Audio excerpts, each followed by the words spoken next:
అందరికీ నమస్తే.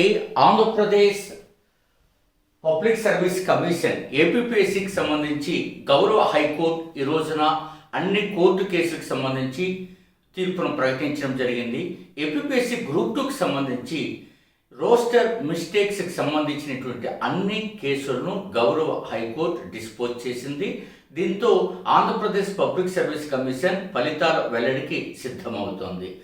సో చాలా కాలంగా అటు సెలెక్ట్ కానివారు ఇటు సెలెక్ట్ అయిన వారు రెండు వర్గాలు కూడా విపరీతమైనటువంటి ఆందోళనను వ్యక్తపరచడం కొనసాగించడం జరుగుతోంది. ఈ పరిస్థితుల్లో ఈ తీర్పు ఇద్దరికీ కూడా కాస్త ఊరటగానే అనిపిస్తుంది. నిజం చెప్పొద్దు, చాలామంది సెలెక్ట్ కాని వాళ్ళు కూడా ఏదో ఒక తీర్పు ఇచ్చేస్తే వాళ్ళ జాబ్ క్యాలెండర్ ఇస్తే మేము మళ్ళీ ప్రిపేర్ అవుతాం, ఇది ఎందుకు ఇట్లా నాంచడం అనేటువంటి అభిప్రాయం సర్వత్రా ఉన్న నేపథ్యంలో సో గౌరవ హైకోర్టు ఈ రోజున ఈ తీర్పును ప్రకటించడం జరిగింది. ఇంకా పూర్తి వివరాలు తెలియాల్సి ఉంది. పూర్తి వివరాలు వచ్చిన తర్వాత మరింత సమగ్రంగా ఒక వీడియోను మనం చేసుకోబోతున్నాము మిత్రులారా. సో విజేతలందరికీ ముందస్తు శుభాకాంక్షలు. 1:2లో ఉన్నటువంటి వారికి అయితే అందులో కూడా 1:2లో ఒకరు అనివార్యంగా వెనక్కి వస్తారు. 905 మంది విజేతలుగా వెళ్ళేటువంటి అవకాశం కనపడుతోంది.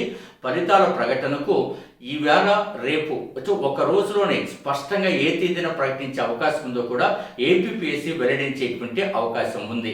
So Andhra Pradesh public service commission చాలా కాలం క్రితమే ఫలితాలకు అన్నిటినీ సిద్ధం చేసుకుని ఉంది అనేటువంటి సమాచారం ఉన్న నేపథ్యంలో ఈ తీర్పు వారికి చాలా ఈజీగా ఫలితాల వెల్లడికి ఉపకరిస్తుంది. సో ఏపీపీఎస్సీ విద్యార్థులందరూ కూడా మీ ప్రయత్నాలు చాలా బలంగా చాలా పట్టుదలతో కొనసాగించారు. పబ్లిక్ సర్వీస్ కమిషన్ పరీక్షలు అంటేనే కాస్త ఒత్తిడితో కూడుకునేటువంటి వ్యవహారం.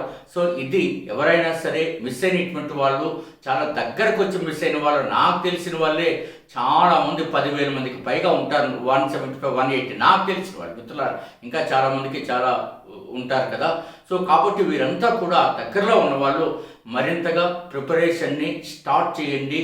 వారు ఆందోళన లేకుండా ప్రిపరేషన్ కొనసాగించండి. నేను గమనించిన ప్రధానమైనటువంటి అంశాలు ఏపీపీఎస్సీ ఎగ్జామ్లో పరీక్ష రోజు ఎక్కువ ఒత్తిడికి గురవడం అనేది ఒక పెద్ద టాస్క్లో ఉంది. అది ఈసారి జరగకుండా చూసుకోండి. మెటీరియల్ కొరత, నాణ్యతమైనటువంటి ఉన్నటువంటి మెటీరియల్ చూసుకోండి. రివిజన్ ఎక్కువ సార్లు మీరు చేయడానికి ప్రయత్నించండి.